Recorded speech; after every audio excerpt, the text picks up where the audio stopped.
सभी को नमस्कार। पीएम किसान योजना के तहत डीबीटी के माध्यम से धनराशि अंतरण करने तथा किसानों के साथ सीधी बातचीत करने हेतु आयोजित कार्यक्रम में हम माननीय प्रधानमंत्री जी का अभिवादन करते हैं, नमस्कार करते हैं। केंद्रीय कृषि एवं किसान कल्याण मंत्री श्री नरेंद्र सिंह तोमर जी से अनुरोध करना चाहूंगा, सर स्वागत अनुमोदन करें।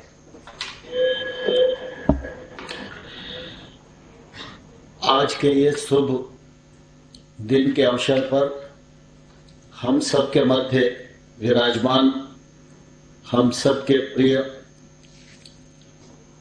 और यशस्वी प्रधानमंत्री माननीय श्री नरेंद्र मोदी साहब, कृषि मंत्रालय के राज्य मंत्री माननीय श्री पुरुषोत्तम रूपाला जी, माननीय श्री कैलाश चौधरी जी, इस कार्यक्रम में और गरिमा प्रदान करने के लिए कार्यक्रम से जुड़े राज्यों के माननीय मुख्यमंत्रीगण, केंद्र सरकार के माननीय मंत्रीगण, राज्य सरकारों के कृषि मंत्रालय के क्षेत्र में काम करने वाले माननीय मंत्रीगण और सभी सांसदगण, कृषि सचिव और राज्य और केंद्र सरकार के कृषि मंत्रालय के सभी अधिकारीगण और 7 करोड़ से अधिक संख्या में अपने आप को इस कार्यक्रम से जोड़ने के लिए पंजीकरण कराए हमारे किसान भाइयों और बहनों, आज हम सबका सौभाग्य है कि पीएम किसान सम्मान निधि के इस कार्यक्रम में सारे देश भर के किसानों को माननीय प्रधानमंत्री जी का सानिध्य प्राप्त हो पा रहा है और उनके संबोधन से हम सबको मार्गदर्शन भी मिलने वाला है। आज का दिन बहुत ही शुभ दिन है। आज किसानों का अक्षय तृतीया का त्योहार है। आज भगवान परशुराम जी की भी जयंती है। आज ईद का त्योहार भी है। अगर हम देखें तो सभी तरफ से आज का दिन देश के लिए बहुत ही शुभ और पावन दिन है। इस पवित्र दिवस के अवसर पर मैं आप सब करोड़ों करोड़ लोगों की ओर से माननीय प्रधानमंत्री जी का हृदय से बहुत बहुत स्वागत करता हूं, बहुत बहुत अभिनंदन करना चाहता हूं। किसान भाइयों और बहनों, हम सबके लिए बहुत प्रसन्नता की बात है कि माननीय प्रधानमंत्री जी का प्रधानमंत्री रहते हुए गांव गरीब किसान पर जो फोकस है उसकी जितनी प्रशंसा की जाए उतना कम ही है। प्रधानमंत्री जी की लगातार इस बात की कोशिश रही है कि गांव में अधोसंरचना विकसित हो, गांव में सुशासन स्थापित हो, गरीब के जीवन स्तर में बदलाव आए और किसान की आमदनी बढ़े। हम सब जानते हैं पूर्ववर्ती सरकारों में हमारी कृषि क्षेत्र की जो नीतियां थी वह उत्पादन केंद्रित थी। प्रधानमंत्री जी ने कहा कि अब समय आ गया है, सरकारों को किसान के बारे में जब विचार करना है तो आय केंद्रित विचार करना चाहिए और इस दृष्टिकोण के आधार पर अनेक केंद्र सरकार की योजनाओं का सृजन किया गया, राज्यों के साथ मिलकर उनका क्रियान्वयन किया जा रहा है। और जब प्रधानमंत्री जी ने सालाना 6,000 रुपया की एक वो सहायता देने का पीएम किसान सम्मान निधि का कार्यक्रम प्रारंभ किया तो निश्चित रूप से ये उनकी आय में बढ़ोतरी का एक बड़ा साधन था। मैं समझता हूं देश भर में बहुत सारी योजनाएं चलती हैं, लेकिन पीएम किसान का जितना दायरा विस्तृत है शायद इसकी तुलना में कोई भी योजना ठहरती नहीं है। अभी तक इस योजना के अंतर्गत 10 करोड़ 11 करोड़ 80 लाख किसानों ने अपने को पंजीकृत कराया है। अभी तक 10 करोड़ 82 लाख किसानों को पैसा मिला है और लगभग ये राशि अगर हम देखें तो 1,16,000 करोड़ से अधिक की है। आज भी जब हम प्रधानमंत्री जी के नेतृत्व में इस कार्यक्रम को संपन्न कर रहे हैं तो आज 9.5 करोड़ किसानों को 20,000 करोड़ से अधिक राशि बटन दबाकर अंतरित की जाने वाली है। और मैं प्रधानमंत्री जी के संज्ञान में लाना चाहता हूं कि पिछले दिनों आपका हमेशा इस बात पर बल रहता था कि देश के सभी किसानों को जोड़ने में देरी क्यों हो रही है, और जो राज्य नहीं जुड़े थे वो राज्य जल्दी जुड़े, उसके लिए प्रयत्न किया जाए, ऐसा हमेशा आपका निर्देश रहा। काफी लंबे समय तक इस दिशा में मंत्रालय प्रयास करता रहा, लेकिन पश्चिम बंगाल राज्य की अनुपस्थिति होने के कारण हम ये कह नहीं पाते थे कि पूरे भारतवर्ष का हर राज्य जोड़ा है। और आज मुझे कहते हुए प्रसन्नता है कि आपके नेतृत्व में पश्चिम बंगाल राज्य के भी 7 लाख से अधिक किसानों को यह लाभ मिल पा रहा है और अब इसकी शुरुआत हो गई है। मैं यह भी जानता हूं कि आप हमेशा से इस बात के हामी रहे कि जो भी योजना हो उसको आखिरी बिंदु तक पहुंचाना चाहिए। अनेक बार आपने यह निर्देश दिया है कि जो किसान पात्र है वो इसके दायरे में अब आ जाना चाहिए, इसमें देरी नहीं लगना चाहिए। मैं आपको विश्वास दिलाना चाहता हूं, विभाग इस दिशा में पूरे मनोयोग के साथ काम कर रहा है। आधार लिंकिंग का भी काम चल रहा है और कुछ ही दिनों में सभी पात्र हितग्राही इसमें जुड़ जाएंगे और 100% सैचुरेशन की जो आपकी कल्पना है उस कल्पना को हम लोग मूर्त रूप देने में सफल होंगे। कृषि क्षेत्र में अनेक योजनाओं का संचालन हो रहा है, उसका परिणाम भी परिलक्षित आज देश के सामने हो रहा है। लेकिन पीएम किसान सम्मान निधि की जो यह योजना है यह किसान के जीवन में निश्चित रूप से मील का पत्थर साबित हो रही है। मैं आज इस अवसर पर सभी किसान भाइयों और बहनों की ओर से माननीय प्रधानमंत्री जी का हृदय से बहुत बहुत स्वागत करता हूं और सभी मुख्यमंत्रीगण मंत्रीगण उनके प्रति भी कृतज्ञता ज्ञापित करता हूं कि उन्होंने सबने इस कार्यक्रम में सम्मिलित होकर इस कार्यक्रम की गरिमा को बढ़ाया। आप सबका पुनः एक बार बहुत बहुत स्वागत, बहुत बहुत अभिनंदन, धन्यवाद। जय भारत। माननीय कृषि एवं किसान कल्याण मंत्री जी का धन्यवाद। अब हम माननीय प्रधानमंत्री जी के समक्ष पीएम किसान योजना पर बनी एक लघु फिल्म का प्रस्तुतिकरण कर रहे हैं।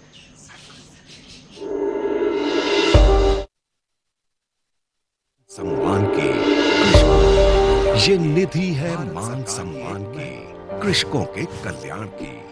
भारत सरकार की एक महत्वाकांक्षी योजना प्रधानमंत्री किसान सम्मान निधि योजना यानी पीएम किसान पूरे देश में फैला रही है किसान परिवारों की इस खुशहाली को।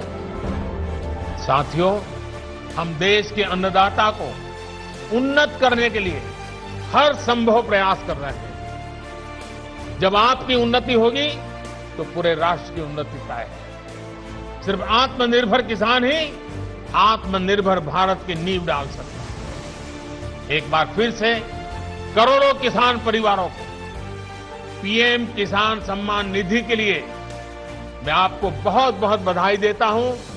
पीएम किसान योजना के अंतर्गत प्रत्येक भूजोद्धारी किसान परिवार को हर 4 महीने पर 2,000 रुपए की सम्मान निधि सीधे उसके बैंक में जमा की जाती है।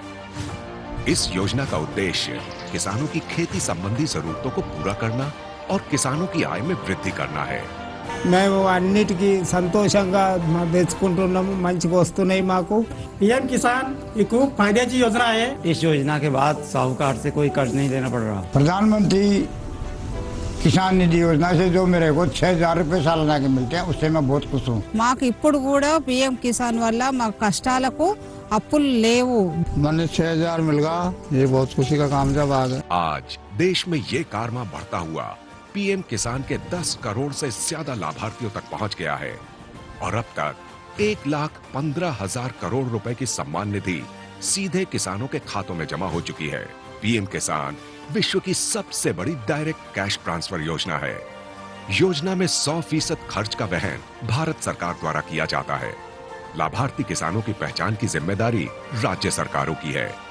इस काम को तेज, आसान और पारदर्शी बनाने के लिए भारत सरकार द्वारा एक पोर्टल www.pmkisan.gov.in का संचालन किया जा रहा है. इस सुविधा के कारण लाखों किसानों के बैंक खाते में सम्मान निधि पहुंच जाती है. किसानों की शंकाओं और शिकायतों के तुरंत और प्रभावी समाधान के लिए भारत सरकार ने एक हेल्पलाइन सेवा शुरू की है. हेल्पलाइन नंबर है 155-261. ये सेवा 24 घंटे और 365 दिन उपलब्ध रहती है. भारत सरकार ने पीएम किसान के नाम से एक मोबाइल ऐप भी लॉन्च किया है जिससे किसानों को अनेक सुविधाएं भी मिल रही हैं. पीएम किसान सम्मान निधि की 8वीं किश्त के रूप में आज माननीय प्रधानमंत्री श्री नरेंद्र मोदी जी द्वारा 9.5 करोड़ से ज्यादा अन्नदाताओं के खातों में 19,000 करोड़ रुपए से अधिक की राशि का हस्तांतरण किया जा रहा है.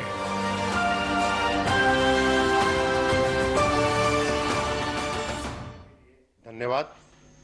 भारत के सभी हिस्सों से इस योजना के सकारात्मक अनुभव और प्रतिक्रिया देखकर सुखद अनुभूति हुई.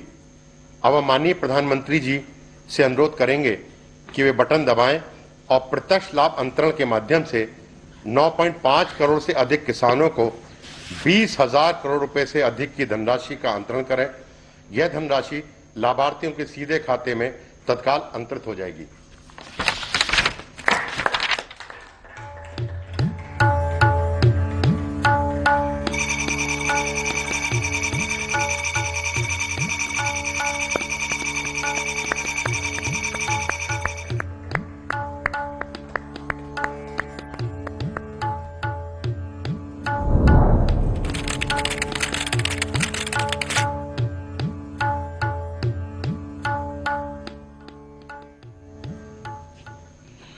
माननीय प्रधानमंत्री जी का 9,50,67,601 किसानों को 20,667 करोड़ 75,66,000 धनराशि अंतरण के लिए बहुत बहुत धन्यवाद.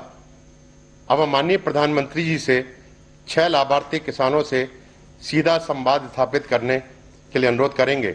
सबसे पहले मैं उत्तर प्रदेश के उन्नाव जिले के श्री अरविंद निषाद को आमंत्रित करूंगा जो नमामि गंगे कार्यक्रम के अंतर्गत गंगा जी के 5 किलोमीटर दूरी तक की खेती को रसायन मुक्त कर जैविक बदला जा रहा है के लाभार्थी हैं. इस योजना के अंतर्गत 1.23 लाख हेक्टेयर क्षेत्र में वित्त पोषण किया गया है और इन क्षेत्रों के उत्पादनों को नमामि गंगे ब्रांड के रूप में विकसित कर बेचा जा रहा है. श्री अरविंद निषाद जी. अरविंद जी नमस्ते. सबसे पहले आपको कोटि कोटि प्रणाम सर. अरविंद जी. जी सर. ये पीएम किसान सम्मान निधि का जी देश के छोटे किसानों को जी बहुत लाभ हो रहा है. जी सर. और मुझे बताया गया है कि आपके सामने भी कम जमीन की बहुत बड़ी समस्या थी. जी सर. अरविंद जी आपने जैविक खेती की तरफ ही क्यों मुड़े और इससे आपके जीवन में क्या अंतर आया? जी सर, ग्रेजुएशन करने के बाद हमने अपनी खेती में कुछ नया करने के लिए सोचा था. तो उसी समय माननीय मुख्यमंत्री जी के द्वारा गंगा यात्रा चलाई जा रही थी जिसमें हमने भाग लिया और आप भी माननीय अटल घाट पर आए हुए थे तब. उसके बाद कृषि विश्वविद्यालय कानपुर में हमने माननीय मुख्यमंत्री जी और माननीय राज्यपाल जी का जो जैविक खेती का प्रशिक्षण चल रहा था उसमें हमने भाग लिया और वहां से हमने प्रशिक्षण भी लिया सर। और उसके बाद हमने सोचा कि अब हम भी जैविक खेती करेंगे, तो हमने यूपी डास्प और कृषि विभाग के अधिकारियों से संपर्क किया और उनसे हमने जैविक खेती की पूरी ट्रेनिंग ली, जिसमें उन्होंने हमको जीवामृत, घन जीवामृत, पंचगव्य आदि चीजें बनाना सिखाया और कैसे खेती की जाए ये सारी की सारी ट्रेनिंग दी। जिसके बाद हमने अपने गांव में क्लस्टर बना करके 20-20 हेक्टेयर के क्लस्टर बनाए, जिसमें और उन क्लस्टरों के सारे किसानों को कृषि विभाग के अधिकारियों ने ट्रेनिंग दी और साथ ही साथ अगर कोई जिसको समझ नहीं आ रहा था उसको हमने अपने स्तर पर ट्रेनिंग दे करके जीवामृत, घन जीवामृत बनाना सिखाया। और आज सभी किसान हमारे जो किनारे के हमारे गांव के हमारे क्षेत्र के जो किसान हैं वो जैविक खेती की तरफ मुड़ रहे हैं और ज्यादा से ज्यादा लोग जुड़ते चले जा रहे हैं, जिससे क्या हुआ सर? अरविंद जी सर, आमतौर पर आप लोग कौन सी फसल उगा रहे हैं और नमामि गंगे योजना का उसमें कोई परिवर्तन आया, कोई विशेष फायदा हो रहा है आपको? जी सर, खासतौर पर हमारे यहाँ काला नमक चावल, मक्का और ये आलू गेहूं की फसलें होती हैं, जिसमें क्या है कि हमने एक FPO भी बनाया हुआ है जिसमें हम पैकेजिंग करते हैं ग्रेडिंग करा करके और उसकी ब्रांडिंग होती है। क्या भरा है उसमें, क्या भरा है? सर मूंगफली है। अच्छा जी सर, एक सुझाव दूं अरविंद जी। जी सर, ये धीरे धीरे ये जो सिंगल यूज प्लास्टिक उपयोग करते हैं ना, उसके बजाय जो आजकल अलग बहुत सी चीजें आती हैं जो डिग्रेडेबल होती है, तो क्या होगा, ये नमामि गंगे प्रोजेक्ट की जो मूल भावना है उसको भी आप बल दे पाएंगे। लेकिन मुझे अच्छा लगा कि दूर सुदूर इस प्रकार से उन्नाव में आप पैकेजिंग करके उस पर ब्रांडिंग करके आप अपनी जैविक चीजें बेच रहे हैं। हाँ, आगे बताइए। जी सर, इससे क्या लाभ हुआ है कि जो पहले जो विष युक्त खेती होती थी उससे बीमारियां अधिक बढ़ती थी और जो हम रसायन का प्रयोग करते थे वो सीधे जब बरसात होती थी तो बरसात के पानी के माध्यम से गंगा जी में मैया में पूरा जो जहर था वो चला जाता था। तो आज हम उसका प्रयोग नहीं कर रहे हैं, जिससे कि जो जहर है वो हमारी गंगा मैया में नहीं जा रहा है और हमारी गंगा मैया का जो स्वास्थ्य है वो सही चल रहा है। सर अरविंद जी सर, मुझे खुशी हुई कि आप पढ़ाई करने के बाद नौकरी की तलाश करने के बजाय सीमित जमीन होने के बावजूद भी ये नए तौर तरीकों से आपने इतनी बड़ा हौसला बुलंद किया, इतनी व्यवस्था खड़ी कर दी। और इतना ही नहीं, सबसे बड़ी बात यह है कि आप अकेले नहीं, आप सबको ये चीज में जोड़ रहे हैं, सबको सिखा रहे हैं। ये मैं सचमुच में आपकी बातें, आपका अनुभव सभी किसानों को प्रेरित करे ऐसी ताकत रखता है। अपनी आजीविका के साथ ही आप माँ गंगा के प्रति भी दायित्व को समझ रहे हैं और कोई भी केमिकल का बहाव गंगा की तरफ न हो जाए, ये भी जैविक खेती के कारण संभव हुआ है। तो मैं आपको बहुत साधुवाद देता हूं। और कोरोना का कालखंड है, मैं यही कहूंगा कि कोरोना संक्रमण से बचाव के साथ साथ ये काम जारी रखिए और अपने परिवार का, बाकी गांव वालों को भी ध्यान रखने के लिए जरूर कहिएगा। धन्यवाद अरविंद जी, नमस्कार। नमस्कार। अब मैं आंध्र प्रदेश के अनंतपुरम जिले की श्रीमती M वेणुअप्पा को आमंत्रित करूंगा, जो प्राकृतिक खेती के प्रसार की योजना की लाभार्थी हैं।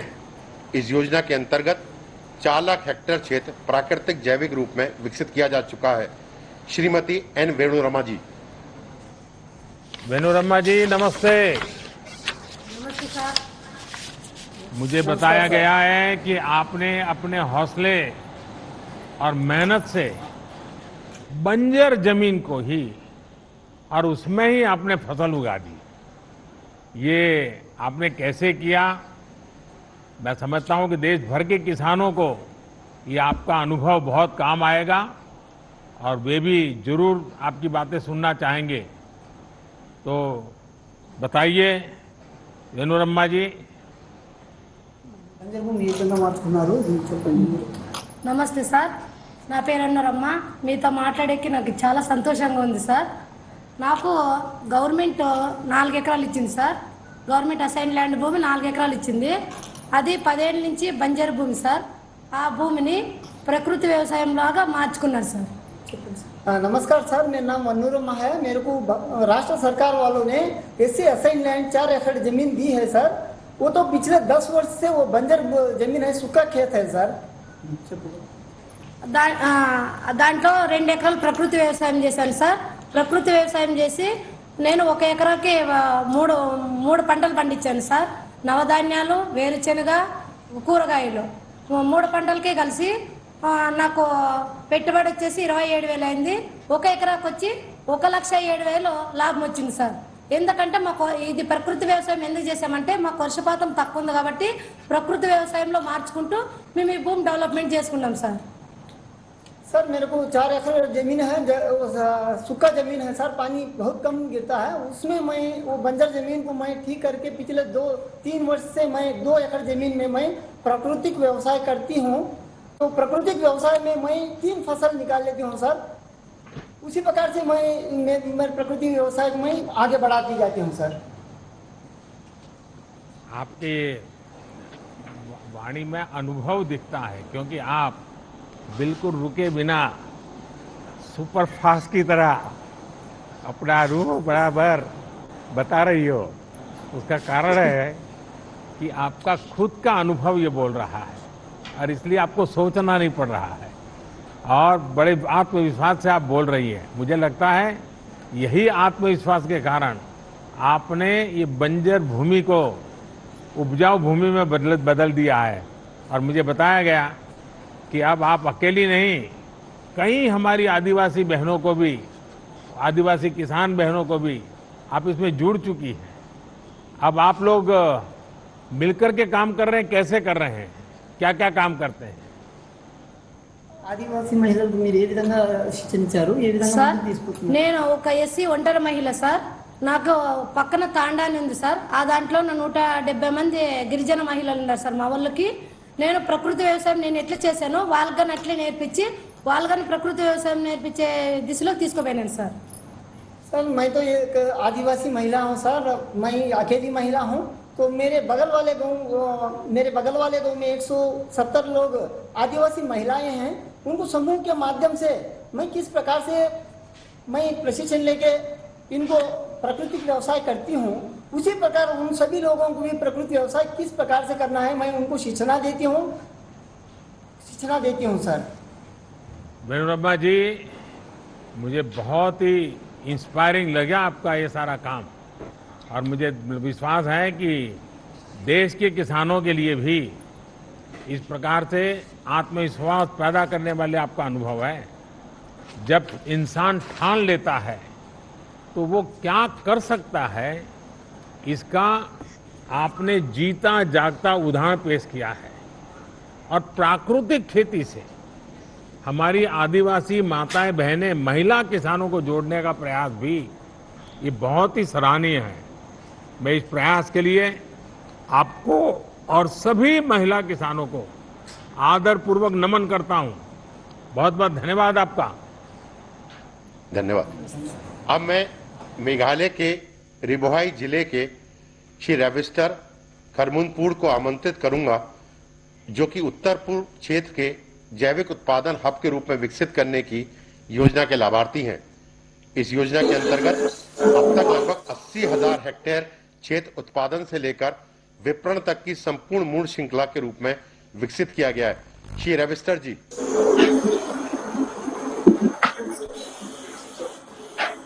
रविशंकर जी नमस्ते.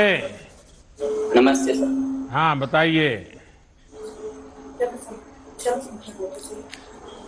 Good morning, Honorable Prime Minister Ji, from the land of Meghalaya. My name is Revistar Kharumnoi. I live in a village Kumtung in Ribohai district of Meghalaya. I'm 36 years old. I have 7 members in my family. I'm the CEO of Eastern Rivoy Organic Farmer Producer Company. Our company is formed in 2017 under Mission Organic Value Chain Development for Northeastern region.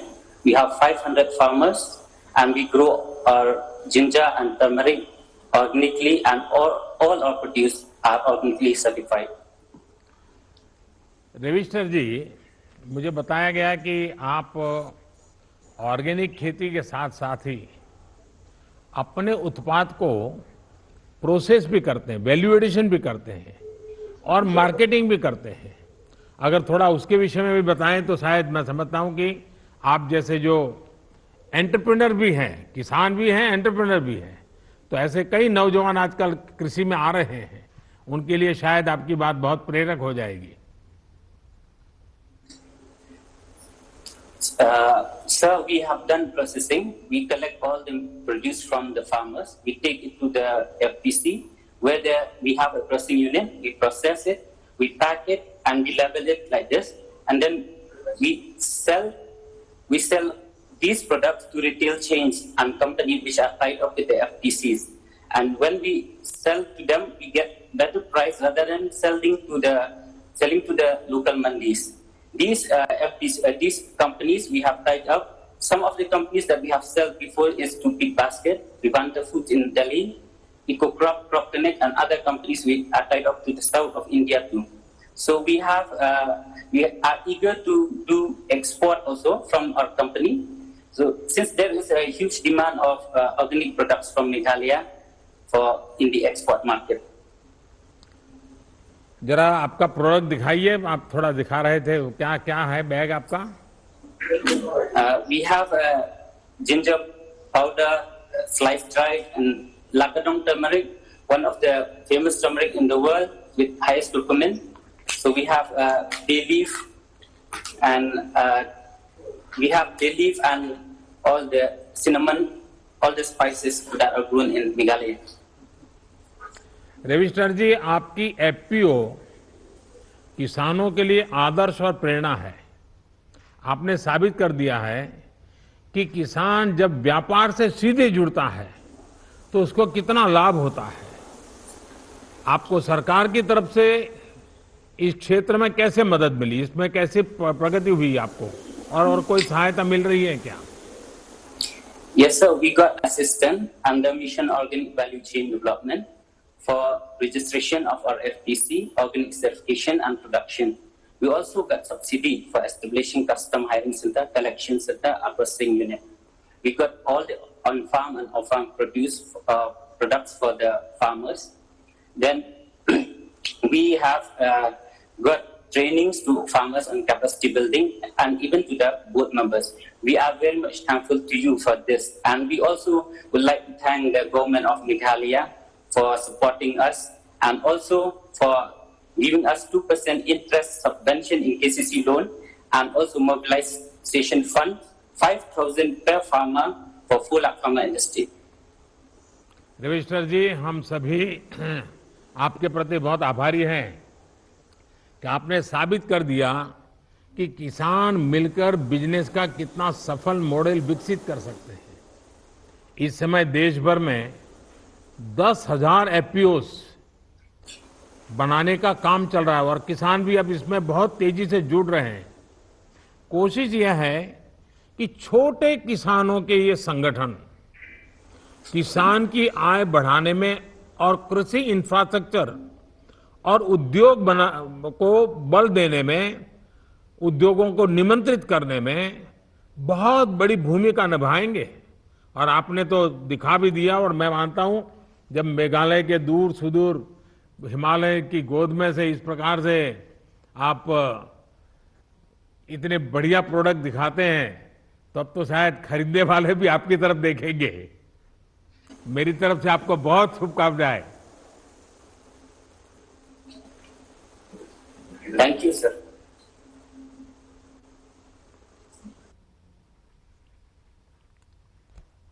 Shri Patrick को आमंत्रित करूंगा।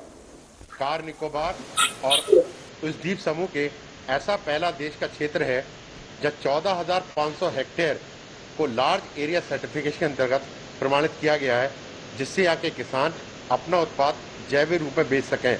Shri Patrick जी। Patrick जी जी नमस्ते। नमस्कार प्रधानमंत्री, नमस्ते। दूर दूर एकदम समुद्र के बीच में आपसे आज संवाद करने का मौका मिला है। कार निकोबार से आप बोल रहे हैं। पैट्रिक जी, मुझे बताया गया है कि आपका द्वीप समूह, जैसे अभी हमारे सचिव बता रहे थे, सर्वप्रथम पूर्ण प्राकृतिक जैविक के रूप में प्रमाणित हुआ है। इससे आप जैसे किसानों को एक नई प्रेरणा, उत्साह तो मिलेगा होगा, लेकिन किसानों को क्या फायदा हो रहा है?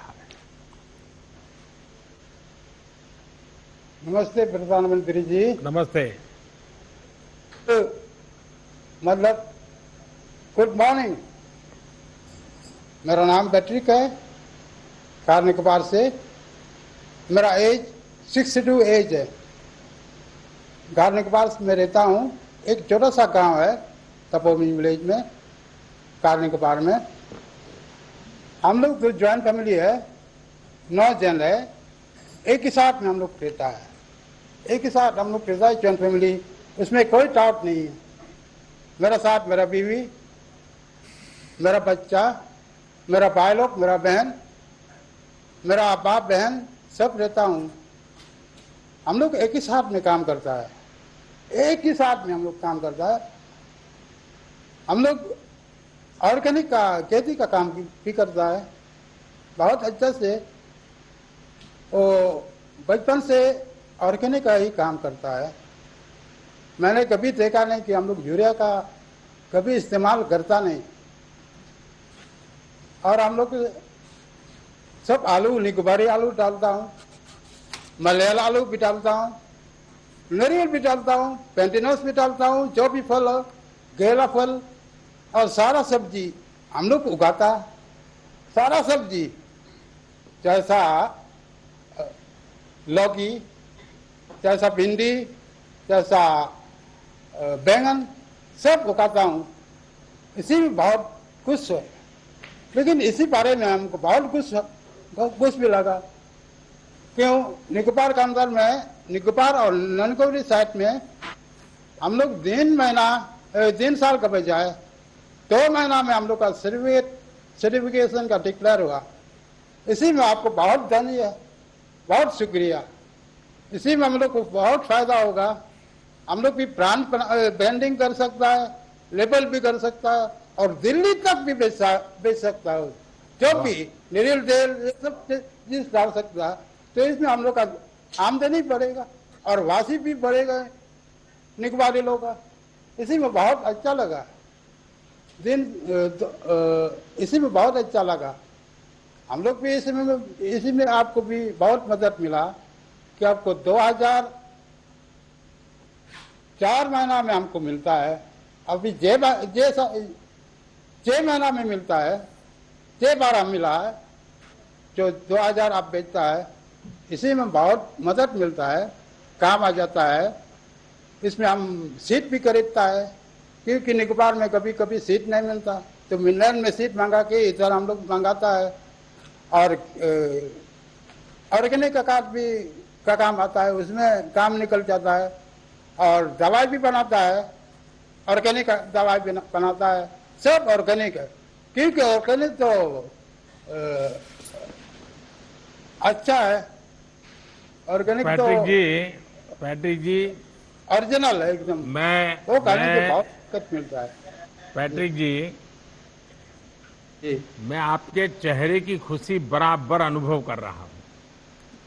और जी, बहुत खुश है। कि किसानी के सिवाय भी 2 चीजें मेरे बहुत ज्यादा अपील कर गई। आज जब आधुनिक पीढ़ी माइक्रो फैमिली की तरफ जा रही है, ऐसे समय आप बड़े गौरव के साथ संयुक्त परिवार खेती में कर रहा है, संयुक्त परिवार खेती में काम कर रहा है, संयुक्त परिवार खेती में कर, ये बार बार आप बोल करके परिवार के संयुक्त परिवार का जो बता रहे हैं, ये सुन करके बहुत अच्छा लग रहा है।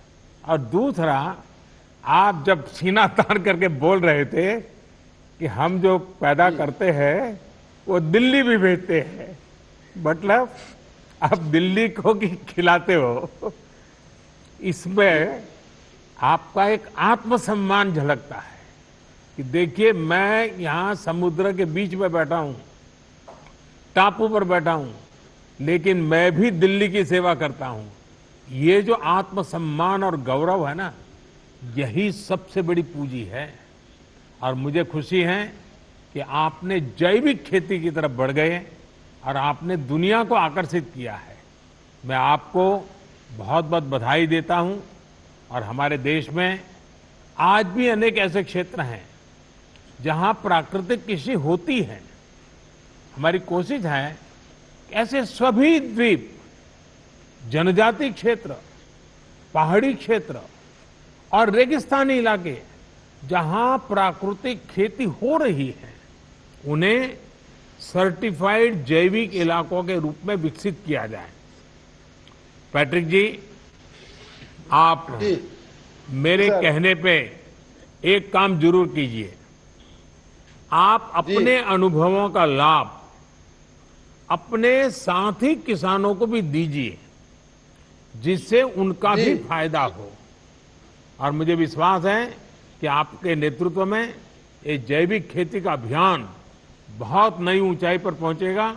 और अब तो दिल्ली के लोग जब भी अंडमान निकोबार आएंगे तो पैट्रिक जी को ढूंढेंगे और आपकी कोई न कोई चीज खरीद के जाएंगे। जी सर, बहुत बहुत धन्यवाद। अनुरोध कर रहा हूँ कि आप निकोबार आ जाइए। आऊंगा, जरूर आऊंगा।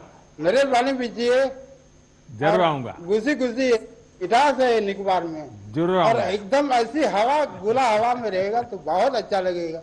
जरूर आऊंगा। और जितना हम लोग जो ऑर्गेनिक जो चीज खाता ना, बहुत ताकत मिलेगा और बीमार भी कमती रहेगा और उम्र भी बढ़ेगा। जरूर कभी मैं आऊंगा। इसी में बहुत आपका भला है। बहुत बहुत धन्यवाद। बहुत बहुत शुक्रिया।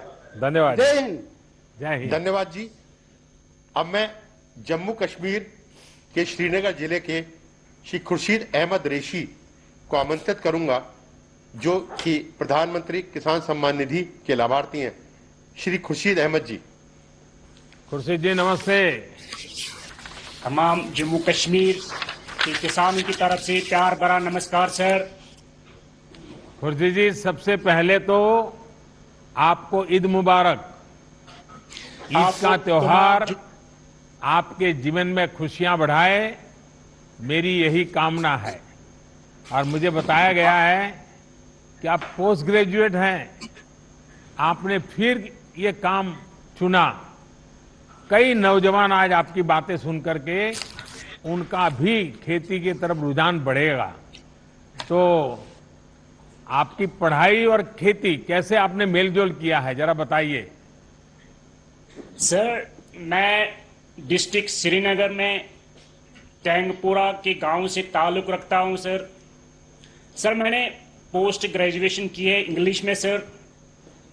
मेरे वालिद है, मेरी वालिदा है, मेरी बीवी है, मेरे 3 बच्चे हैं और छोटा भाई है, वो बीएससी नर्सिंग कर रहा है अभी सिक्किम में सर। मेरे पास 26 कनाल की जमीन है सर। 14 कनाल की जो जमीन है उनमें ऑर्गेनिक सब्जी बनाता हूं सर, और जो 12 कनाल जो जमीन है वो मैं धान की फसल बनाता हूं सर। मैं ऑर्गेनिक सब्जी इसलिए बना रहा हूं सर क्योंकि पहले हम ट्रेडिशनल सब्जियां बनाते थे, उसमें कुछ आता नहीं था सर। जब हमने नौकरी की तलाश की तो नौकरी हासिल नहीं हुई, तो मैंने डिपार्टमेंट ऑफ एग्रीकल्चर से, जो concern department of agriculture Jammu Kashmir का है सर, वहां से मैंने ट्रेनिंग ली है, वहां से मैंने एजुकेट किया है। फिर मैंने सोचा कि मैं क्यों न अपनी जमीन की तरफ जाऊं, तो मैं अपनी तरफ जमीन की तरफ गया, तो मैंने ऑर्गेनिक सब्जी बनाई सर। मैं एक्सोटिक सब्जी ज्यादातर बनाता हूं सर। उसमें है कैप्सिकम, ब्रिंजल है, कुकुम्बर है सर, ग्रीन चिलीज है सर। उसमें मैं ये सब्जियां उगाता हूं सर। अच्छा खुर्शीद जी, ये बताइए कि आपको मार्केटिंग और दूसरी चीजों में सरकार की कुछ मदद मिल रही है क्या? डिपार्टमेंट ऑफ एग्रीकल्चर से मैंने गांव में एक एफपीओ बनाया है 30 फार्मरों की सर। हम ये ऑर्गेनिक सब्जियां एक जमा इकट्ठे करके डिपार्टमेंट ऑफ एग्रीकल्चर ने एक रेफ्रिजरेटर वैन मुहैया किया है, फैसिलिटेट किया है मुझे। वो सब्जियां लाल मंडी में लाते हैं, वहां डिपार्टमेंट ऑफ एग्रीकल्चर ने एक ऑर्गेनिक मंडी बनाई है, तो ये सब्जी जो है ऑर्गेनिक वो वहां बेचते हैं सर। खुर्शीद जी, आपका साहस और समर्पण ये अपने आप में एक मिसाल है, क्योंकि इतनी पढ़ाई करने के बाद फिर इस तरफ लौटना ये एक जज्बा रखता है जो आपने दिखाया है। वरना आदमी उलझन में रहता है, भाई अब क्या करूं, दुनिया क्या कहेगी, फिर लोग कहेंगे इतना क्यों पढ़ा लिखा और यही करना था तो बचपन से ही कर लेता। वो सब परवाह किए बिना आपने अपने जीवन का रास्ता चुना, सचमुच में बहुत ही इंस्पायरिंग है। आप जैसे शिक्षित किसान जब ऑर्गेनाइज ढंग से काम करेंगे और करते हैं तो कैसे परिणाम निकलते हैं ये आज हम देख रहे हैं। आप अपनी कोशिश जारी रखें। आपको, आपकी टीम और आपके गांव के लोगों को बहुत बहुत बधाई। धन्यवाद खुर्शीद जी।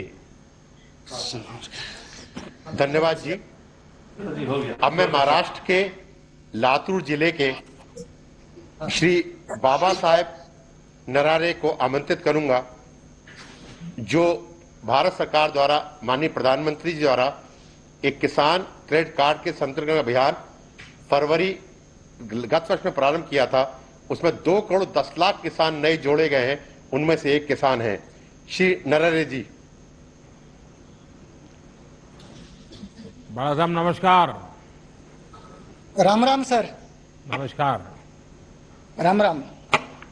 बाला साहब बोलिए सर। आप तो अनुभवी किसान हैं जी सर। लंबा तजुर्बा है। इन दिनों आप कौन सी फसलें उगाते हैं और खेती के अलावा आप और भी कुछ काम करते होंगे?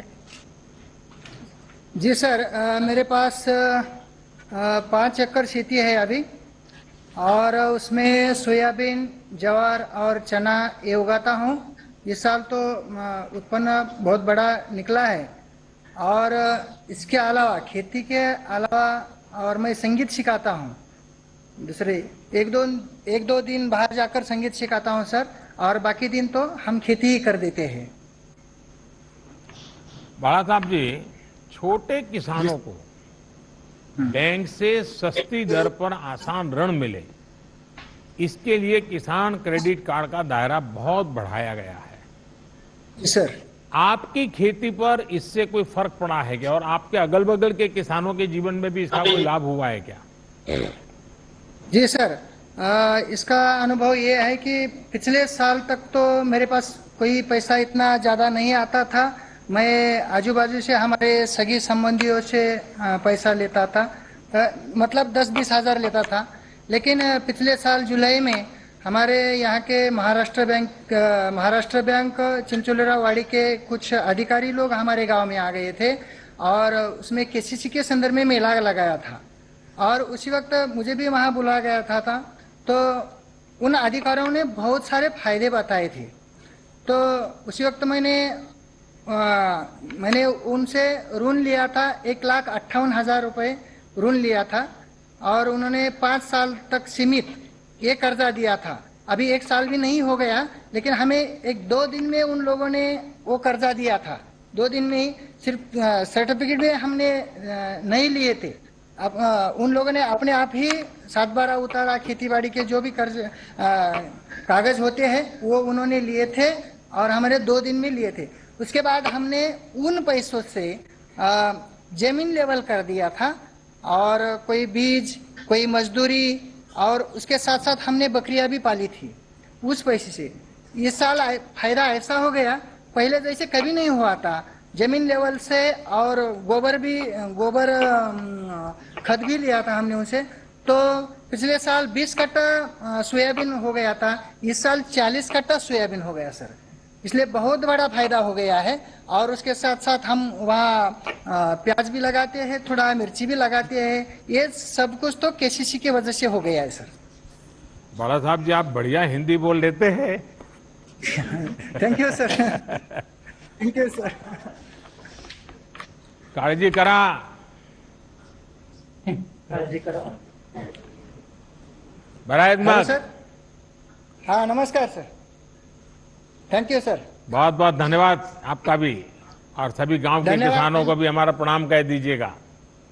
Thank you sir. Yes sir, yes yes. माननीय प्रधानमंत्री जी का बहुत बहुत धन्यवाद। अब हम माननीय प्रधानमंत्री जी से देश को संबोधित करने का अनुरोध करेंगे। माननीय प्रधानमंत्री जी।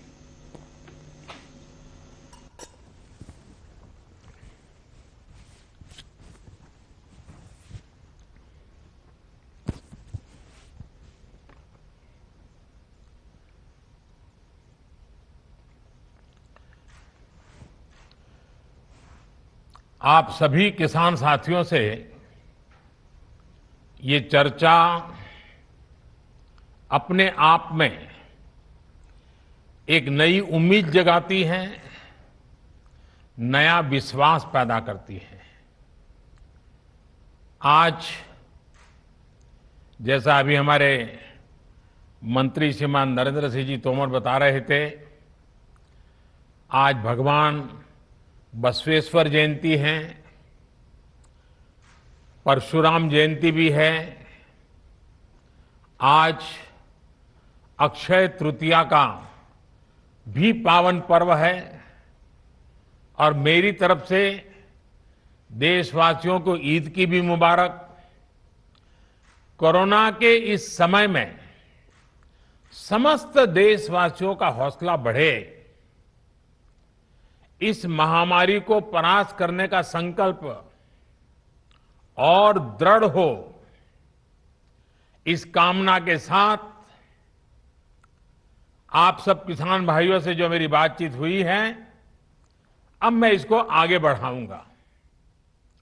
इस कार्यक्रम में उपस्थित कृषि और किसान कल्याण मंत्री श्रीमान नरेंद्र सिंह तोमर जी, केंद्रीय मंत्रिमंडल के मेरे अन्य सहयोगीगण, सभी मुख्यमंत्री, राज्य सरकारों के आदरणीय मंत्रीगण, सांसदगण, विधायकगण और देश भर के मेरे किसान भाई और बहनों, आज बहुत ही चुनौतीपूर्ण समय में हम ये संवाद कर रहे हैं। इस कोरोना काल में भी देश के किसानों, हमारे कृषि क्षेत्र में अपने दायित्व को निभाते हुए अन्न की रिकॉर्ड पैदावार की है। आप कृषि में नए नए तरीके आजमा रहे हैं। आपके प्रयासों को पीएम किसान सम्मान निधि की एक और किस्त और मदद करने वाली है। आज अक्षय तृतीया का पावन पर्व है। कृषि के नए चक्र की शुरुआत का समय है, और आज ही करीब 19,000 करोड़ रुपए किसानों के बैंक खातों में सीधे ट्रांसफर किए गए हैं। इसका लाभ करीब करीब 10 करोड़ किसानों को होगा। बंगाल के किसानों को पहली बार इस सुविधा का लाभ मिलना शुरू हुआ है। आज बंगाल के लाखों किसानों को पहली किस्त पहुंची है। जैसे जैसे राज्य से किसानों के नाम केंद्र सरकार को मिलेंगे, वैसे वैसे लाभार्थी किसानों की संख्या और बढ़ती जाएगी। साथियों, पीएम किसान सम्मान निधि से विशेष रूप से छोटे और मझोले किसानों को अधिक लाभ हो रहा है। आज के कठिन समय में ये राशि इन किसान परिवारों के बहुत काम आ रही है। अभी तक इस योजना के तहत देश के लगभग 11 करोड़ किसानों के पास लगभग 1,35,000 करोड़ रुपए पहुंच चुके हैं। मतलब कि 1.25 लाख करोड़ से भी ज्यादा सीधे किसानों के खाते में, कोई बिचौलिया नहीं। इनमें से सिर्फ कोरोना काल में ही 60,000 करोड़ रुपए से ज्यादा पहुंचे हैं। जरूरत के समय देशवासियों तक सीधी मदद पहुंचे, तेजी से पहुंचे, जिसको जरूरत है उस तक पूरी पारदर्शिता के साथ पहुंचे, यही सरकार का निरंतर प्रयास है। भाई और बहनों, तेजी से सीधे किसानों तक लाभ पहुंचाने का यह काम उपज की सरकारी खरीद में भी बहुत व्यापक स्केल पर किया जा रहा है। कोरोना की मुश्किल चुनौतियों के बीच जहां किसानों ने कृषि और बागवानी में रिकॉर्ड उत्पादन किया है, वहीं सरकार भी हर साल एमएसपी पर खरीद के नए नए रिकॉर्ड बना रही है। पहले धान की और अब गेहूं की भी रिकॉर्ड खरीदी हो रही है। इस वर्ष अभी तक बीते वर्ष की तुलना में लगभग 10% अधिक गेहूं एमएसपी पर खरीदा जा चुका है। अभी तक गेहूं की खरीद का लगभग 58,000 करोड़ रुपए 58,000 करोड़ रुपए सीधे किसानों के खाते में पहुंच चुका है। सबसे बड़ी बात ये कि अब किसान जो उपज मंडी में बेच रहा है, उसको अब अपने पैसे के लिए लंबा इंतजार नहीं करना पड़ता, परेशान नहीं होना पड़ता। किसान के हक का पैसा सीधा उसके बैंक खाते में जमा हो रहा है। मुझे संतोष है कि पंजाब और हरियाणा के लाखों किसान पहली बार डायरेक्ट ट्रांसफर की इस सुविधा से जुड़े हैं।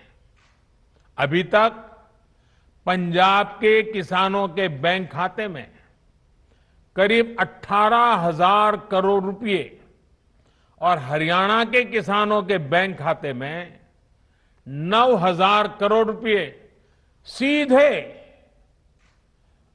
उनके बैंक अकाउंट में जमा हो चुके हैं। अपना पूरा पैसा अपने बैंक खाते में पाने का संतोष क्या होता है, ये पंजाब और हरियाणा के किसान भी अनुभव भी कर रहे हैं और मुखर होकर बोल भी रहे हैं। मैं सोशल मीडिया में इतने वीडियो देखे हैं किसानों के, खास करके पंजाब के किसानों के, कि इस प्रकार से उनको पैसा पहुंच जाना और वो भी पूरा पूरा पैसा पहुंच जाना, उसका संतोष इतने उमंग के साथ वो बता रहे हैं। साथियों, खेती में नए समाधान, नए विकल्प देने के लिए सरकार निरंतर प्रयास कर रही है। जैविक खेती को बढ़ावा देना ऐसा ही प्रयास है। इस प्रकार की फसलों में लागत भी कम है, ये मिट्टी और इंसान के स्वास्थ्य के लिए लाभदायक है और इनकी कीमत भी ज्यादा मिलती है। थोड़ी देर पहले इस प्रकार की खेती में जुड़े देश भर के कुछ किसानों से मेरी बातचीत भी हुई है। उनके हौसले उनके अनुभवों को जानकर मैं बहुत उत्साहित हूं। आज गंगा जी के दोनों ओर करीब 5 किलोमीटर के दायरे में जैविक खेती को व्यापक स्तर पर प्रोत्साहित किया जा रहा है, ताकि वो जो खेत में उपयोग किया गया केमिकल है, बारिश के समय जो पानी बह करके गंगा जी में न चला जाए और गंगा जी प्रदूषित न हो, इसलिए गंगा जी के दोनों तट के 5-5 किलोमीटर करीब करीब ये जैविक उत्पादक को विशेष बल दिया जा रहा है। ये जैविक उत्पाद नमामि गंगे के ब्रांड के साथ बाजार में उपलब्ध किए जा रहे हैं। इसी तरह भारतीय प्राकृतिक कृषि पद्धति को उसको भी व्यापक स्तर पर प्रोत्साहित किया जा रहा है। इसके साथ साथ सरकार की ये निरंतर कोशिश है कि छोटे और सीमांत किसानों को बैंकों से सस्ता और आसान ऋण मिले। इसके लिए बीते 1.5 साल से किसान क्रेडिट कार्ड उपलब्ध कराने का एक विशेष अभियान चलाया जा रहा है। इस दौरान 2 करोड़ से ज्यादा किसान क्रेडिट कार्ड जारी किए गए हैं। इन कार्ड्स पर किसानों ने 2 लाख करोड़ रुपए से ज्यादा का ऋण बैंकों से लिया है। 2 लाख करोड़ रुपए। इसका बहुत बड़ा लाभ पशुपालन, डेयरी और मछली पालन से जुड़े किसानों को भी मिलना शुरू हुआ है। अभी हाल ही में सरकार ने एक और अहम फैसला लिया है और मैं चाहूंगा कि मेरे किसान भाई बहनों को ये सरकार के निर्णय से खुशी होगी, उनके लिए ये बहुत लाभकर्ता होगा। सरकार ने निर्णय किया है कि कोरोना काल को देखते हुए केसीसी ऋण के भुगतान या फिर नवीनीकरण की समय सीमा को बढ़ा दिया गया है। ऐसे सभी किसान जिनका ऋण बकाया है वो अब 30 जून तक ऋण का नवीनीकरण कर सकते हैं। इस बढ़ी हुई अवधि में भी किसानों को 4% ब्याज पर जो ऋण मिलता है, जो लाभ मिलता है, वो लाभ भी चालू रहेगा, मिलता रहेगा। साथियों, गांव का किसान का कोरोना के विरुद्ध भारत की लड़ाई में बहुत बड़ा योगदान रहा है। ये आपके ही श्रम का परिणाम है कि आज इस कोरोना काल में भारत दुनिया की सबसे बड़ी मुफ्त राशन की योजना चला रहा है। प्रधानमंत्री गरीब कल्याण योजना के माध्यम से पिछले वर्ष 8 महीने तक गरीबों को मुफ्त राशन दिया गया था। इस बार मई और जून महीने में देश के 80 करोड़ से ज्यादा साथियों को राशन मिले, इसका प्रबंध भी किया गया है।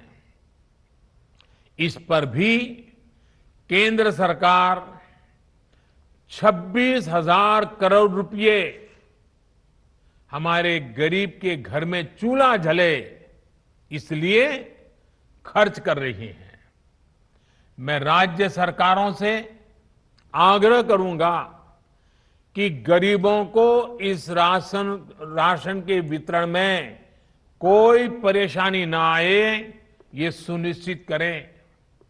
साथियों, 100 साल बाद आई इतनी भीषण महामारी कदम कदम पर दुनिया की परीक्षा ले रही है। हमारे सामने एक अदृश्य दुश्मन है और ये दुश्मन बहुरूपिया भी है।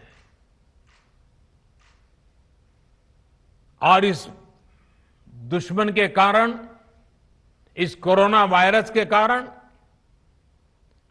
हम अपने बहुत से करीबियों को खो चुके हैं। बीते कुछ समय से जो कष्ट देशवासियों ने सहा है, अनेकों लोग जिस दर्द से गुजरे हैं, तकलीफ से गुजरे हैं, वो मैं भी उतना ही महसूस कर रहा हूं। देश का प्रधान सेवक होने के नाते आपकी हर भावना का मैं सहभागी हूं। कोरोना की सेकेंड वेव से मुकाबले में संसाधनों से जुड़े जो भी गतिरोध थे, वो तेजी से दूर किए जा रहे हैं। युद्ध स्तर पर काम करने का प्रयास हो रहा है। आपने देखा होगा, सरकार के सभी विभाग, सारे संसाधन, हमारे देश के सुरक्षा बल, हमारे साइंटिस्ट, हर कोई दिन रात कोविड की चुनौती का मुकाबला करने में एकजुट है। देश के अलग अलग हिस्सों में तेजी के साथ कोविड अस्पताल बन रहे हैं। नई टेक्नोलॉजी से ऑक्सीजन प्लांट लगाए जा रहे हैं। हमारी तीनों सेनाएं, वायुसेना, नेवी, आर्मी, सभी पूरी शक्ति से एक काम में जुटे हैं। ऑक्सीजन रेल इसने कोरोना के खिलाफ इस लड़ाई को बहुत बड़ी ताकत दी है। देश के दूर सुदूर हिस्सों में ये स्पेशल ट्रेन्स, ये ऑक्सीजन रेल ऑक्सीजन पहुंचाने में जुटी है। ऑक्सीजन टैंकर्स ले जाने वाले ट्रक ड्राइवर्स बिना रुके काम कर रहे हैं। देश के डॉक्टर्स हो, नर्सिंग स्टाफ हो, सफाई कर्मचारी हो, एम्बुलेंस के ड्राइवर्स हो, लैब में काम करने वाले सज्जन हो, सैंपल कलेक्ट करने वाले लोग हो, एक एक जीवन को बचाने के लिए 24 घंटे जुटे हुए हैं। आज देश में जरूरी दवाइयों की आपूर्ति बढ़ाने पर युद्ध स्तर पर काम किया जा रहा है। सरकार और देश के फार्मा सेक्टर ने पिछले कुछ दिनों में जरूरी दवाइयों का उत्पादन कई गुना बढ़ाया है। बाहर से भी दवाइयां मंगवाई जा रही हैं। इस संकट के समय में दवाइयां और जरूरी वस्तुओं की जमाखोरी और कालाबाजारी में भी कुछ लोग अपने निहित स्वार्थ के कारण लगे हुए हैं। मैं राज्य सरकारों से आग्रह करूंगा कि ऐसे लोगों पर कठोर से कठोर कार्रवाई की जाए। ये मानवता के खिलाफ का कृत्य है। भारत हिम्मत हारने वाला देश नहीं है। न भारत हिम्मत हारेगा और न कोई भारतवासी हिम्मत हारेंगे। हम लड़ेंगे और जीतेंगे।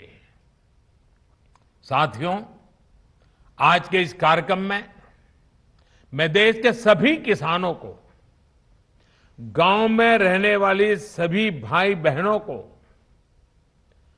कोरोना से फिर सतर्क करना चाहता हूं। ये संक्रमण अभी गांव में भी तेजी से पहुंच रहा है। देश की हर सरकार इससे निपटने के लिए हर संभव प्रयास कर रही है।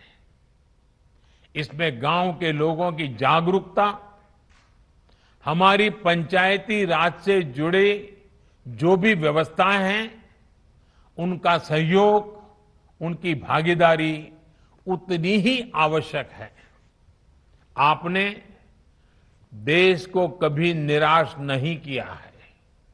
इस बार भी आपसे यही उम्मीद है।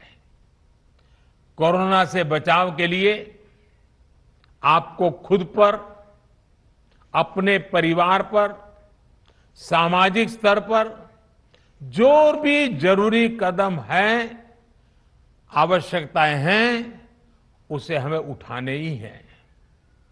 मास्क लगातार पहनना बहुत जरूरी है। वो भी ऐसा पहनना है कि नाक और मुंह पर पूरी तरह से ढका रहे। दूसरी बात, आपको किसी भी प्रकार के खांसी, सर्दी, जुकाम, बुखार, उल्टी, दस्त जैसे लक्षणों को सामान्य मानकर नहीं चलना है।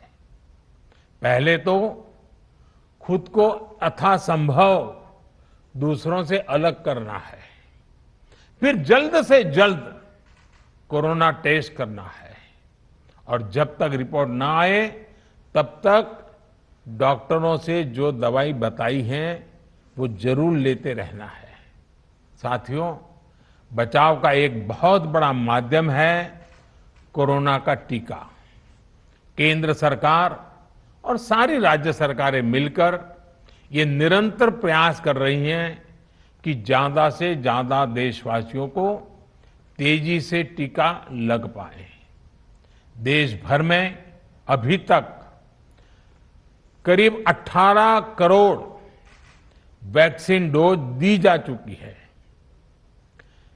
देश भर के सरकारी अस्पतालों में मुफ्त टीकाकरण किया जा रहा है। इसलिए जब भी आपकी बारी आए तो टीका जरूर लगवाएगा। ये टीका हमें कोरोना के विरुद्ध सुरक्षा कवच देगा, गंभीर बीमारी की आशंका को कम करेगा। हां, टीका लगाने के बाद भी मास्क और 2 गज की दूरी के मंत्र को अभी हमें छोड़ना नहीं है। एक बार फिर सभी किसान साथियों को मैं बहुत बहुत शुभकामनाएं देता हूं। बहुत बहुत धन्यवाद।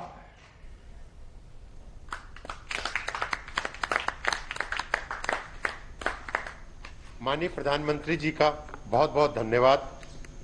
कार्यक्रम के अंत में हम माननीय प्रधानमंत्री जी, केंद्रीय किसान एवं कल्याण मंत्री जी, सभी केंद्रीय माननीय मंत्रीगण, माननीय मुख्यमंत्रीगण, माननीय सांसदगण, माननीय राज्य के कृषि मंत्रीगणों को अपना आभार व्यक्त करते हैं जिन्होंने इस कार्यक्रम की शोभा बढ़ाई।